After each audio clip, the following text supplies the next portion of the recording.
bien que le christianisme, qui est une religion qui est d'origine tout à fait étrangère à notre civilisation initialement, qui vient du Moyen-Orient, qui vient des milieux hébraïques, etc., qui n'a aucune perception de tout cela, qui au contraire refuse tout cet univers. Mais petit à petit, en raison des hasards historiques qui ont fait que le christianisme a été adopté comme religion officielle de l'Empire romain à partir du IVe siècle de notre ère, à partir de ce moment-là, il s'est trouvé inclus dans l'univers européen. Et peu à peu, ça ne s'est pas fait en 5 minutes, peu à peu, il s'est modifié de l'intérieur. C'est-à-dire qu'il a accordé une part importante à ce qu'il refusait jusque-là, à ce que le christianisme primitif refusait.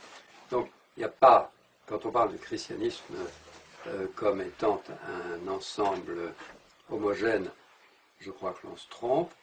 Le christianisme est multiple, il a varié suivant les âges, suivant les époques, il montre des visages différents, et notamment, il montre un visage qui est très ouvert à partir d'une certaine période du Moyen-Âge, notamment tout le bestiaire qui orne les cathédrales gothiques est un bestiaire celte, c'est un bestiaire fantastique qui n'a absolument rien de biblique, qui n'a rien à voir avec les origines, enfin une partie des origines de cette religion.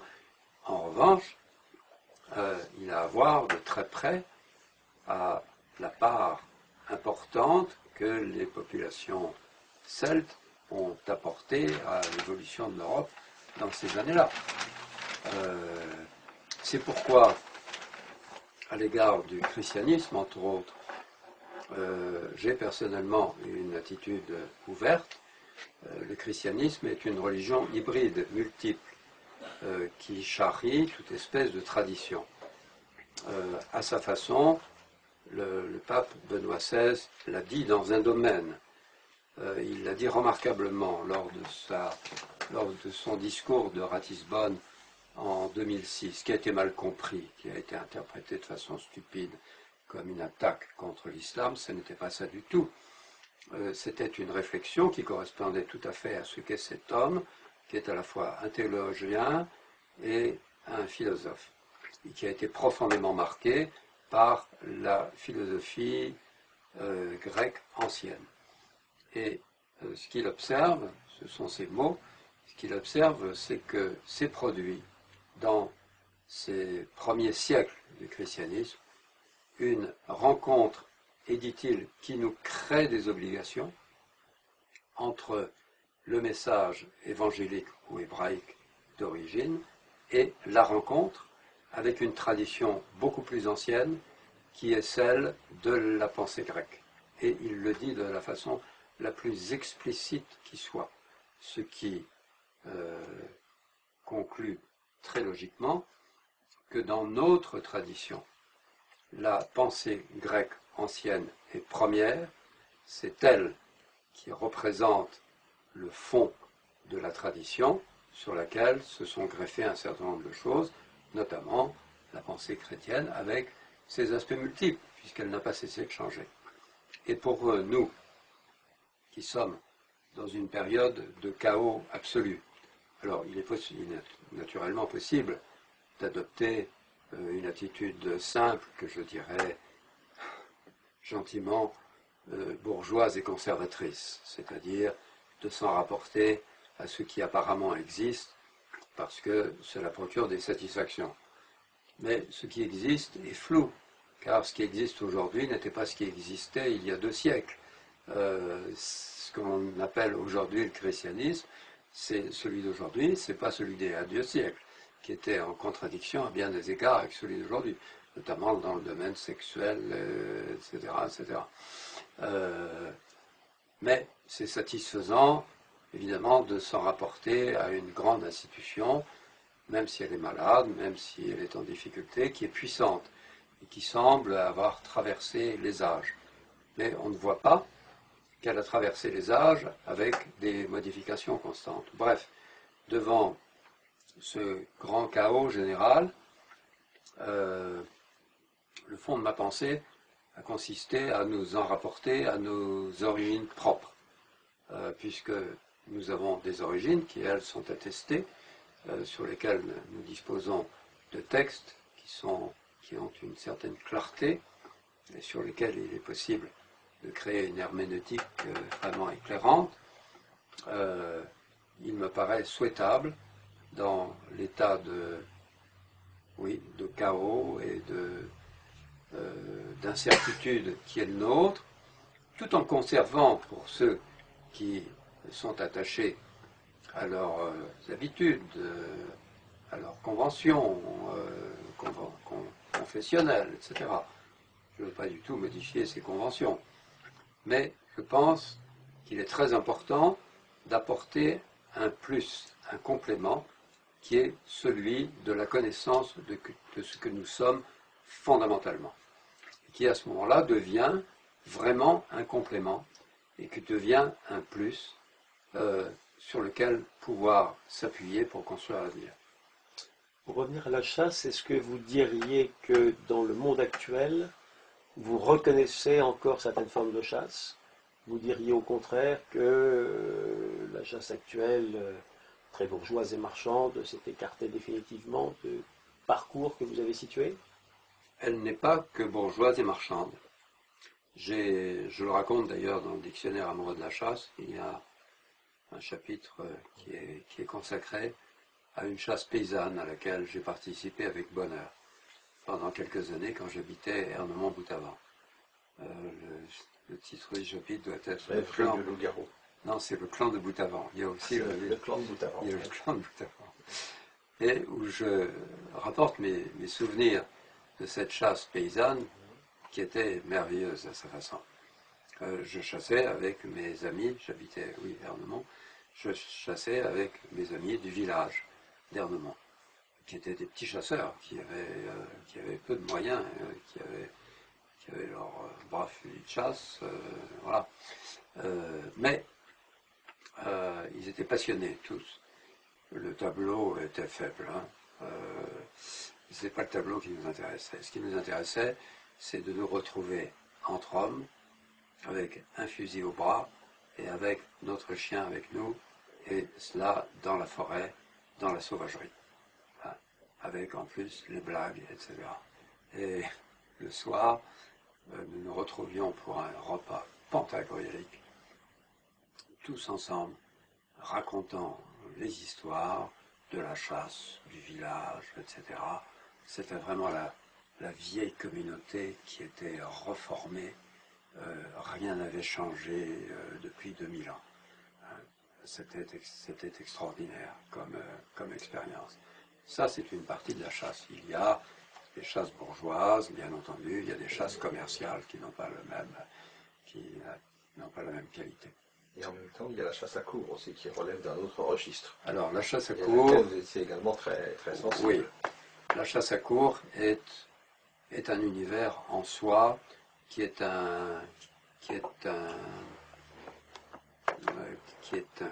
conservatoire vivant de grandes traditions et de grandes exigences. Chasse à courre consiste à faire chasser les chiens à la place de l'homme.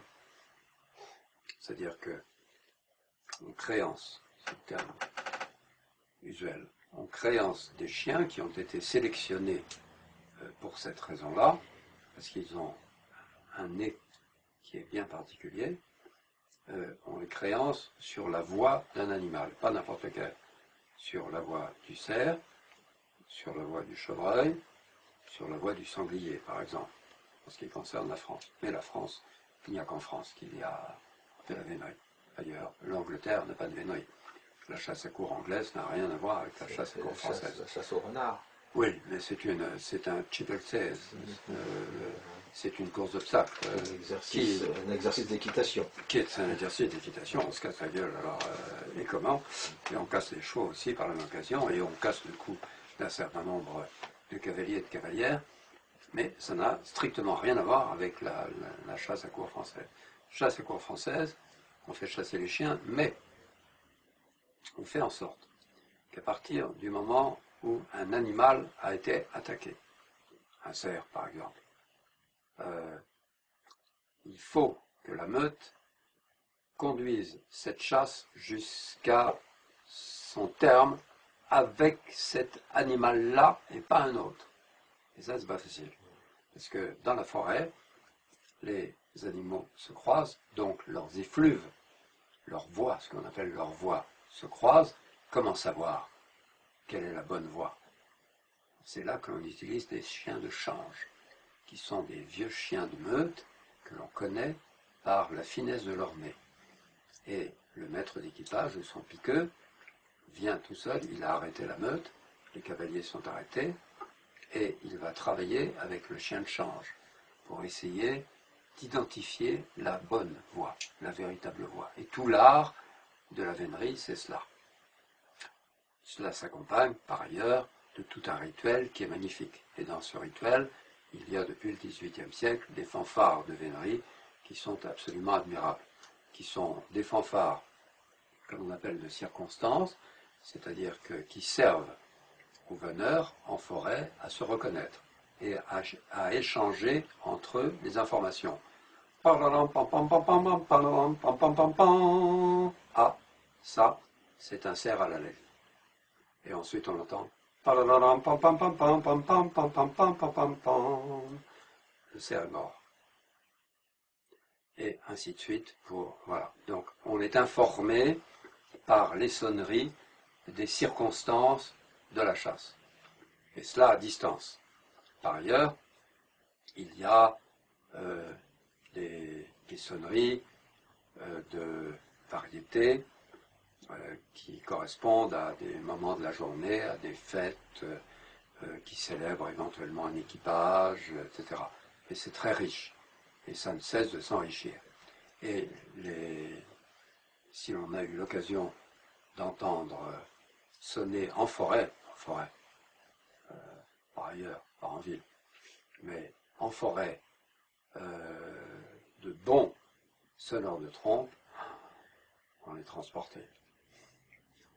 Alors, dans un registre plus anecdotique, mais toujours autour de la chasse, vous évoquez dans votre dictionnaire amoureux de la chasse les fameuses chasses présidentielles, aujourd'hui disparues, à Chambord, Rambouillet, etc. Ce fut pour vous, je crois, une expérience intéressante, notamment du fait de votre amitié avec François de Grossouvre. Est-ce que vous pouvez nous évoquer en quelques mots ce que cette expérience a représenté pour vous? Eh bien, c'est la royauté, c'est la République. C'est-à-dire que François de Grossouvre, mieux que ses prédécesseurs, parce que les chasses présidentielles sont anciennes, c'est Félix Faure qui avait institué les chasses présidentielles pour la République. Le président Soleil. Voilà. Dans son surnom. Bon. Ensuite, il y a eu des hauts et des bas, il y a des présidents qui s'y intéressaient, d'autres qui ne s'intéressaient pas, etc. Il se trouve que sous François Mitterrand régnant, François Mitterrand ne s'intéressait absolument pas à la chasse. Mais il avait un conseiller privé, personnel, un ami, François de Grossouvre, qui lui était un chasseur passionné. Et François de Grossouvre lui a très judicieusement montré que l'organisation de chasse présidentielle bien réglée, avec une structure rigoureuse, très au point, dans les différents domaines. Il y avait 3 domaines disponibles à l'époque. Il y avait Chambord, magnifique, extraordinaire domaine, qui permettait de chasser en chasse présidentielle le sanglier. Remarquablement organisé. J'ai participé, invité par François de Grossouvre à d'innombrables chasses à Chambord et toujours l'organisation était parfaite.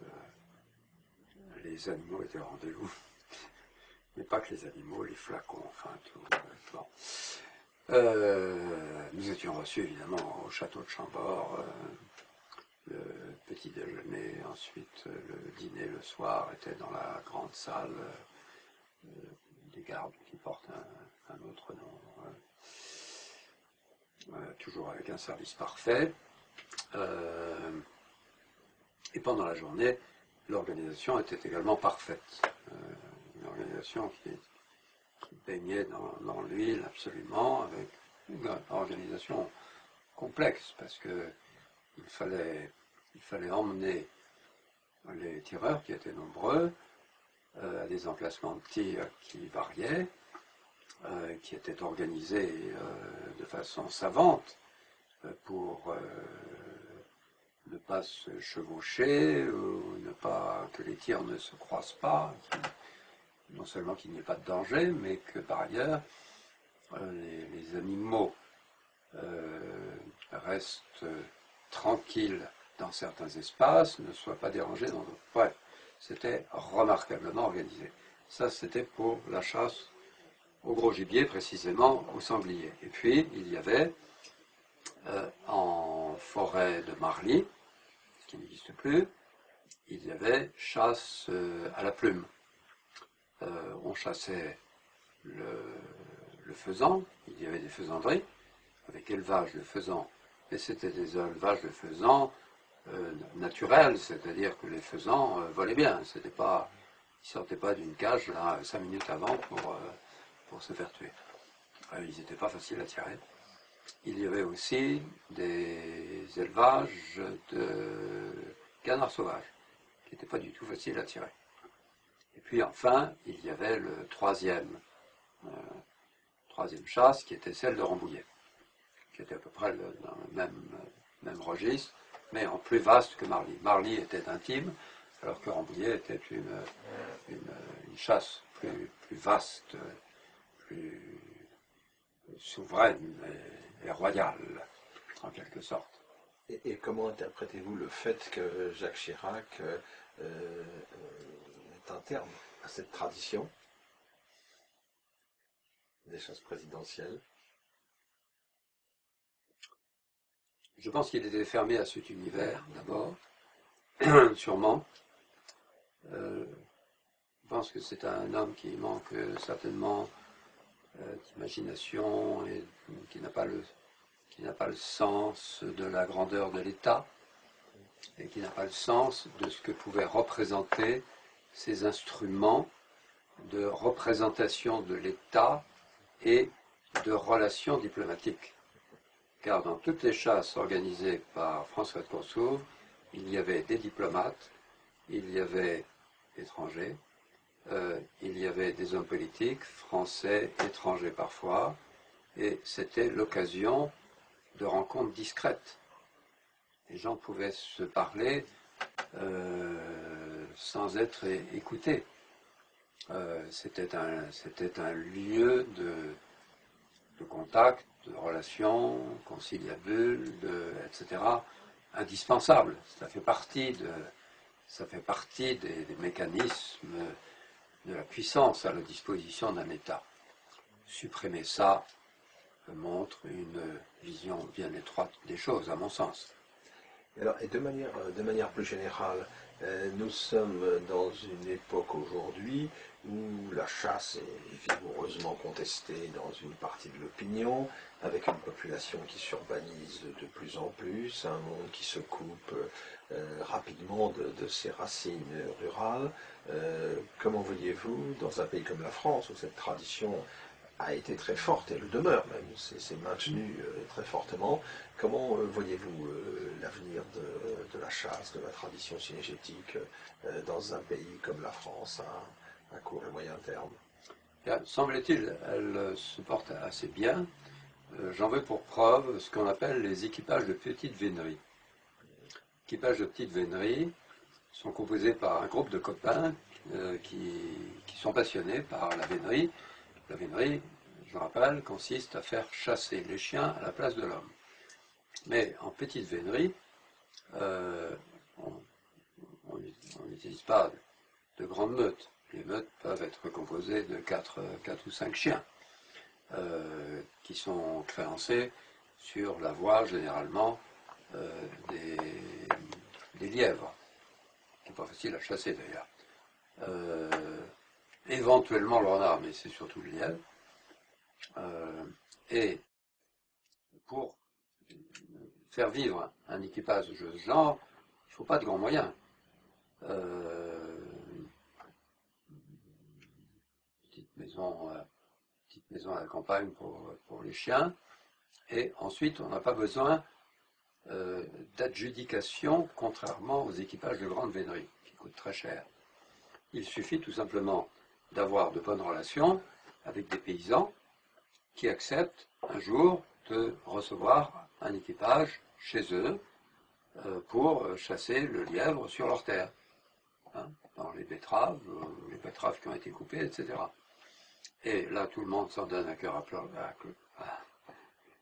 joie, à pied, sans chevaux, donc c'est crevant et c'est bon pour c'est très sportif. Hein. Les rites de la vénerie sont observés, c'est-à-dire que les membres de l'équipage portent un gilet avec les couleurs de l'équipage, avec un bouton qui est celui de l'équipage, naturellement. Le gilet est évidemment en couleur de l'équipage. Bon, ils ne portent pas la grande tenue qui est celle de la grande vénerie. Ils portent la petite tenue, donc le gilet, ensuite une tenue pratique, hein, éventuellement un barbeau, etc., des bottes, parce que généralement ça se passe dans un terrain un peu détrempé. Voilà. Et puis avec leurs 5 ou 6 chiens, appuyés par une pibole, éventuellement pour les plus raffinés, appuyés par quelques trompes. Puisqu'il y a des sonneries naturellement pour le lapin, il y a des sonneries pour le lièvre, il y a des sonneries pour le renard, etc. Il y a des sonneries pour tous les animaux de chasse. Et ça fait des journées, garçons et filles. Il y a beaucoup de jeunes filles ou de jeunes femmes qui participent avec leurs copains ou avec leurs maris dans ces chasses-là. Et c'est l'occasion, bon, ça se termine par des agapes, donc tout ça est très convivial, des chants, c'est très, très vivant, c'est le bonheur, mais c'est pas visible, ça se voit pas, on n'en parle pas, sauf seuls les intéressés en parlent.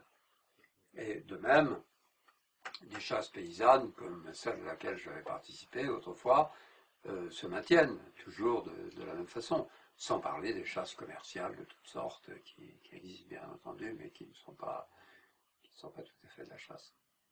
Quoique, parfois, il y a de belles chasses commerciales. Moi, j'ai été invité. Je n'avais pas du tout les moyens personnels pour ça, mais les hasards de l'activité qui étaient les miennes ont fait que j'ai été invité bien des fois à des chasses commerciales. C'est comme ça que j'ai chassé en Espagne, que j'ai chassé en Suède, en Finlande, enfin dans un certain nombre d'endroits, en Afrique, invité par des gens qui étaient contents d'avoir un journaliste capable de raconter quelque chose sur la chasse.